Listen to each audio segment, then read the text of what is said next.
ఇది బాలింతలకి, పచ్చి బాలింతలు అంటారు కదా, వాళ్ళకి ఇది మంచి ఆహారం అండి. ఇది ఫస్ట్ ఒక 1 మంత్ ఈ పొడితో పెడితే కనుక పిల్లలకి పాలు బాగా వస్తుంది.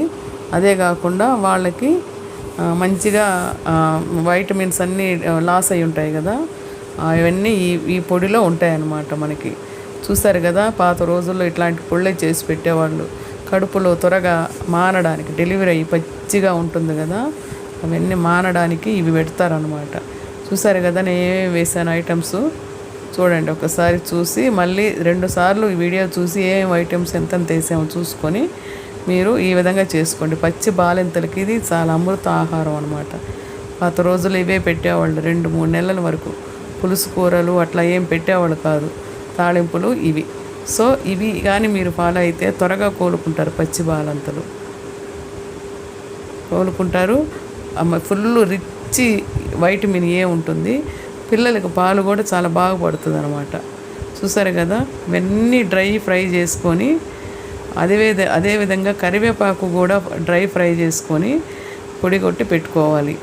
ఇది పచ్చి బాలింతలకి చాలా ఇంపార్టెంట్ కర్రీలాగా. వాళ్ళకి ఏమున్నా లేకపోయినా ఈ పొడితో వాళ్ళకి ఆహారం పెడుతుంటారు పాత రోజుల్లో.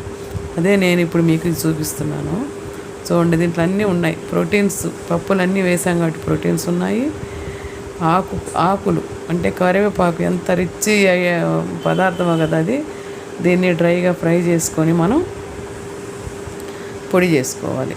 ఇది ఎన్ని రోజులన్నా నిల్వ ఉంటుంది. చూడండి, ఈ విధంగా డ్రై ఫ్రై చేసుకొని నిల్వ చేసుకొని పచ్చి బాలింతలకు పెట్టినట్లయితే చాలా మంచిదనమాట. ఇదే విధంగా చేసుకోండి. మీకు ఈ వీడియో నచ్చినట్టయితే లైక్ చేయండి, షేర్ చేయండి, సబ్స్క్రైబ్ చేయండి. కరివేపాకు గ్రీన్ కలర్ పోకుండా వేయించుకోండి. ఇది పచ్చి కరివేపాకు. నేను ఇందాక ఫ్రై చేసింది కొంచెం డల్ అయింది చూడండి. ఈ విధంగా వస్తే చాలు. చూసారు కదా, ఇవన్నీ కలిపి మిక్సీ జార్ పట్టించాలి. ఇందులో తెల్లగడ్డలు ఎక్కువ వేసుకోవాలి. లాస్ట్లో తెల్లగడ్డలు పొడి చేసుకొని మనం దీంట్లో కలుపుకోవాలి. అవి బాగా పేస్ట్ లాగా అయిపోతుంది కదా. తెల్లగడ్డలు అనేది చాలా ఇంపార్టెంట్ బాలింతలకి. ఆ ముద్దగా వచ్చిన ఆ తెల్లగడ్డల్ని ఈ విధంగా పొడి మొత్తం మనం నలుపుకొని పేస్ట్ ఆ పొడిలో యాడ్ చేసుకొని పట్టేసుకుంటాం అన్నమాట. సో ఇదండి ఈ కరివేపాకు బాలింతల పొడి. ఈ వీడియో మీకు నచ్చినట్లయితే లైక్ చేయండి, షేర్ చేయండి, సబ్స్క్రైబ్ చేయండి. ముఖ్యంగా ఈ బాలింతలకి ఇదే ఆహారం పెట్టండి. చాలా అంటే